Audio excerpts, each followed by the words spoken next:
Hello sa inyo, Sir Red. Sa puntong ito, nais ko lamang pong hilingin na huwag niyo na po sanang i-mention ang aking email o lalong-lalo na ang aking tunay na pangalan. Basta't ito po ay kwento nung kaibigan kong tricycle driver. Siya po si Joshua. Itong kaibigan kong ito, Sir Red, ay talagang napakasipag na tricycle driver. Hindi rin po nawawala sa kada kwento niya kapag kami po ay nag-iinuman itong kilalang tulay na kung saan kasya lamang daw po ang tricycle at tanging motor o kaya naman mga bisikleta ang mga pwede lamang daw pong mag-pass by sa tulay na ito at kahit nga po ang mga 4-wheel drive ay bawal. Since ito nga pong tulay na ito ay parang naging main na tiga-konekta doon sa kabilang barangay. Naglagay na rin daw po ng terminal ng tricycle malapit doon sa tulay para syempre sa mga magpapahatid sa kabilang barangay o kaya ay yung mga galing sa kabila na papunta din sa barangay ng aking kaibigan. Sa umaga ay wala naman daw pong kahit na anumang mga kababalaghan na nagaganap. Pero iba kapag sumasapit na ang gabi. Para nga daw pong napakabagal ng iyong pagtawid sa tulay na iyon na animoy talagang meron daw po na mararamdaman kang kababalaghan. Yung takot mo para nga daw pong sandamakmak na sementeryo ang iyong lalakaran. Basta't nakakatakot. Hindi man po niya in-explain o inisa-isa yung mga kababalaghan na nagaganap doon. Pero ito pong isang karanasan niya ang tumatak sa akin. Isang gabi daw nang si Joshua ay naghihintay sa terminal ng isasakay malapit sa tulay. Nang makalipas ang ilang minuto ay meron daw po siyang namataan na isang matanda na naglalakad. Marami daw po itong mga daladala kaya syempre tinulungan po ito ng aking kaibigan. Ito nga daw pong matandang ito ay para bang merong sakit pa na iniinda. Puti na ang lahat ng buhok at nung tinanong nga daw po ni Joshua kung pasasaan ba ang matanda, sabi sa convenience store daw po sa kabila ng tulay lamang daw siya bababa. So agad ay pinasakay na daw po niya yung matanda at nakita talaga niyang pumasok ito sa loob. Inayos pa nga din daw po ng kaibigan ko yung mga dalahin ng matanda at pagkatapos ay pinaandar na yung tricycle. Nang aktong naroroon na nga sila sa ibabaw nung sikat na tulay na to. Minadali na nga lang daw po talaga ni Joshua yung pagtawid dahil iba talaga ang pakiramdam niya. Ang nais niya ay makalagpas ng safe mula doon sa tulay. Nung nasa gitna daw kasi siya nung tulay na yun, may naramdaman siya na para bang may nahulog. Kaya yun na naging isa rin sa dahilan kung bakit talagang pinaharurot daw po niya yung tricycle. Sa kanyang isipan, sumagi na baka kaya nahulog yung gamit ng matanda na isinakay niya dahil sa sobrang bilis ng pagpapatakbo niya. Ngunit naalala nga niya na imposible sapagkat isiniksik niya iyon sa loob ng tricycle. Ilang minuto makalipas ang paglagpas nila sa tulay ay dumating na nga ito sa convenience store kung saan po ibababa yung matanda. Pero pagsilip po niya, Sir Red, ay laki po ng kanyang pagkasindak dahil wala na daw po yung matanda sa loob ng kanyang tricycle. Maski nga daw po yung mga gamit na kanya pong isinalansan sa loob ay wala na rin. Dahil doon ay nagmadali na rin daw po si Joshua na umalis sa lugar at muli ay dadaan na naman siya sa tulay kaya halos talaga daw pong binilisan niya ang kanyang pagpapatakbo. Sa mga nagtatanong, sa katunayan ay talagang may extra pang espasyo at hindi naman talaga sakto sa isang tricycle lamang yung sukat ng tulay. Pero akala niya ay makakatakas siya sa kahihilakbutang karanasang ito. Nung akto na papagitna na naman siya sa tulay, doon nga ay talagang mas namutla at nanginig ang kalamnan ni Joshua. Papaano ba naman kasi Sir Red? Muli daw po niyang namataan yung matanda at sa puntong iyon ay naglalakad na sa tulay.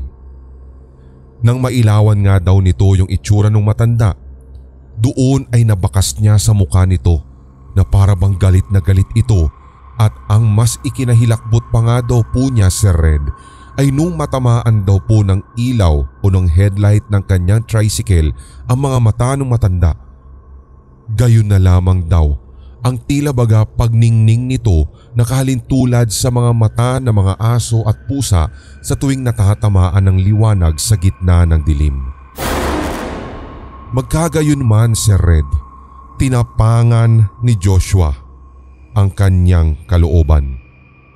Nagawa pa nga daw po niya na tanungin kung anong nangyari sa matanda. Ang sagot naman daw nito ang mas ikinahilakbot niya. Iho, anong sinasabi mo? Hindi ako nalaglag. Galing ako dun kabababa ko lang ng bus na sinakyan ko.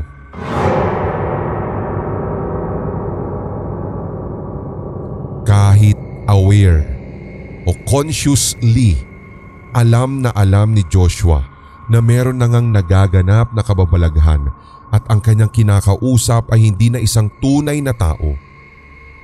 Kinover up na lamang niya ang kanyang panginginig at panghihilakbot.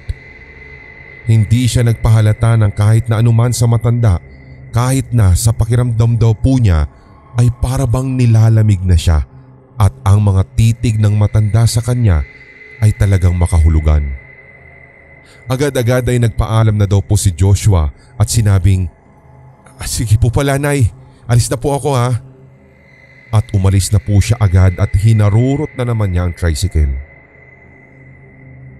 Kinabukasan agad po niyang ikwento yung nangyari sa kanya kagabi sa mga kaibigan niyang tricycle driver din.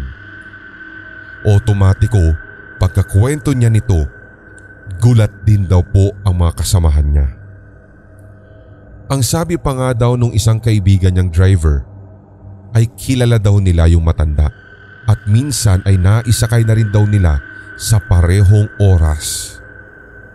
Pero matagal na daw ding patay ang matandang iyon. Kamakailan daw kasi ay natagpuan na lamang daw po na wala ng buhay ang matandang iyon sa ilalim ng tulay. Wala ding nakapagsabi kahit man lang ang investigasyon na ginawa ng otoridad sa kung bakit naroroon sa ilalim ng tulay ang naturang matanda. Pakiwari nga din daw po ng mga kalapit na bahay doon sa barangay nila ay maaari daw pong naanod itong matandang ito o kaya naman ay naengkanto. Maaari daw kasing doon siya dinala ng mga engkanto sa ilalim ng tulay para makuha ang buhay nito.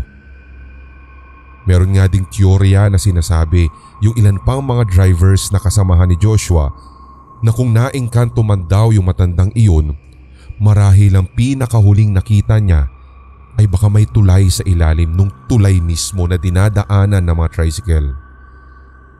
As in gulong-gulo yung isip ni Joshua sapagkat kagabi lamang niya nakita talaga yung matanda sa halos ilang taon na rin niya bilang isang tricycle driver. At sa halos ilang taon din po niyang pagtambay doon, hindi man lang naikwento sa kanya ang patungkol sa matanda sapagkat ang pinakapamoso sa lahat ng mga kwentong kababalaghan kaugnay ng tulay ay ang isang babaeng nakaputing bestida.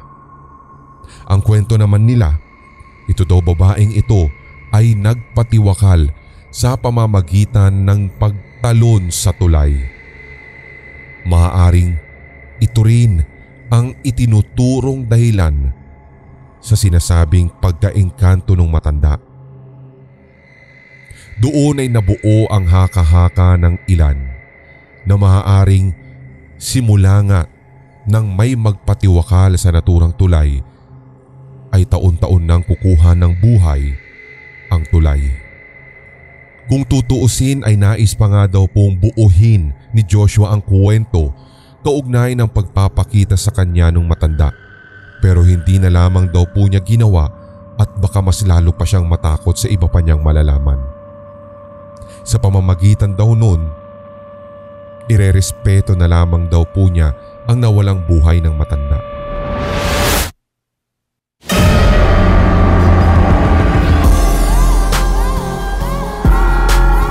At inyong napakinggan ang tampok na one-shot Tagalog horror story. I-like, mag-comment at i-share ang episode na ito sa inyong social media, mga certified kasindak. Huwag pahuhuli sa mga bagong kwentong katatakutan dito sa ating channel, kaya pindutin na ang subscribe button at ang notification bell. Hanggang sa susunod na kwentuhan dito sa Sindak Short Stories.